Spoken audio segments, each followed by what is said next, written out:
Welcome to Not Milk Never Milk. Subscribe if you're lactose intolerant.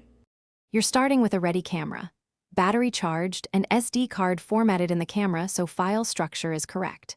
First, attach a compatible lens and switch it to AF. This gives you focus speed for walkthrough shots. Power on and set date/time.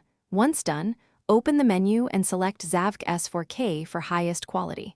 Make sure to enable file numbering reset if you swap cards, because continuity prevents overwriting and saves time during transfer. Now you'll craft image quality by controlling exposure and focus. Switch to aperture priority to set depth of field, or manual to lock shutter and aperture together. This prevents surprise exposure shifts. Use the histogram and zebras to ensure highlights aren't clipped, and adjust ISO to keep noise low. For moving subjects, set continuous AF with face/eye detection.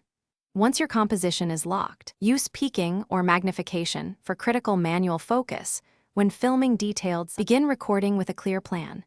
Choose 24p for cinematic motion or 60p for slow motion, and set shutter speed around twice the frame rate to get natural motion blur. Use an external microphone and monitor levels on the display. Lower input gain to stop clipping. After clips, review playback and reframe as needed. If files fail to record or playback stutters, restart the camera, try another card, and reformat in camera. This fixes most card-related errors quickly. Thanks for watching. If this was helpful, leave a like and consider subscribing. See you next time.